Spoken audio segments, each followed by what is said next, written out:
हो.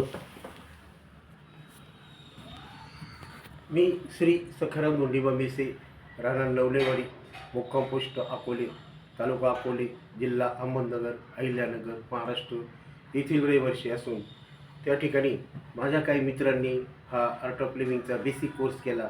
त्यांनी मला सांगितले की तू देखील हा कोर्स कर, फार सुंदर आहे. या ठिकाणी सुदर्शन क्रिया प्रभावी आहे, ती शिकवली जाते. त्या सुदर्शन क्रियेमुळे आपल्या शरीरावर असणारा ताण तणाव, त्याचप्रमाणे आपली कार्यक्षमता वाढते. म्हणून मी सप्टेंबर 2003मध्ये हा कोर्स केला. श्री श्री रविशंकरजी हे एक मानवतावादी, आध्यात्मिक व शांतीदूत म्हणून ओळखले जातात. त्यांनी त्या ठिकाणी आपल्या संपूर्ण विश्वासाठी ही सुदर्शन प्रक्रिया चांगली प्रक्रिया आहे म्हणून त्या ठिकाणी त्यांनी जगाला द्यायचे ठरवले. म्हणून दक्षिण भारतामध्ये शिमोगा या स्थळी 10 दिवसाच्या मौनावस्थेत असताना ही सुदर्शन क्रिया त्यांना प्राप्त झाली, त्यांना साक्षात्कार झाला आणि त्यांनी सर्व जगांना ही प्रक्रिया बहाल केली. या सुदर्शन प्रक्रियेतून त्यांनी अनेक स्वयंसेवकांना त्या ठिकाणी प्रशिक्षणे, कार्यक्रम, शिबिरे राबवले गेली आणि मोठ्या संख्येने स्वयंसेवक त्या ठिकाणी निर्माण केले. म्हणून या ठिकाणी कोट्यवधी जनता लोक या आर्ट ऑफ लिव्हिंग संस्थेशी जोडले गेले.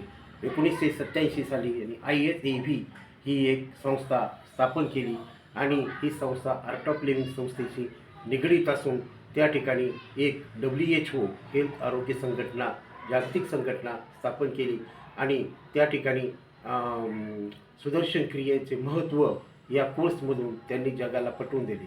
सुदर्शन क्रिया केल्यामुळे माणसावर असणारा ताणतणाव, क्रोध, नैराश्य, आळस, कंटाळा या ठिकाणी निघून जातो, हे त्यांनी सिद्ध करून दाखवले.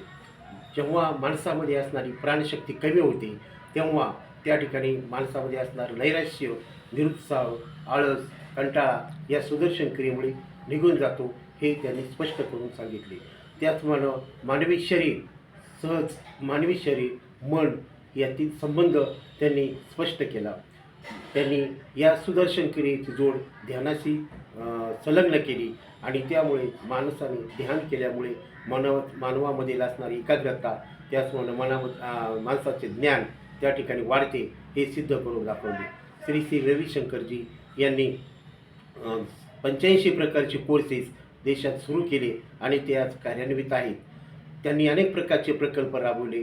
त्या ठिकाणी स्त्री साक्षरता, सर्वांसाठी शिक्षण, त्याचप्रमाणे पर्यावरण संतुलन, त्याचप्रमाणे भारत जोडो, नैसर्गिक शेती अशा प्रकारचे प्रकल्प कार्यान्वित केले. म्हणून त्या ठिकाणी आज सुंदर भारत देश त्या ठिकाणी घडत आहे. जय गुरुदेव. किती वेळ गेलो?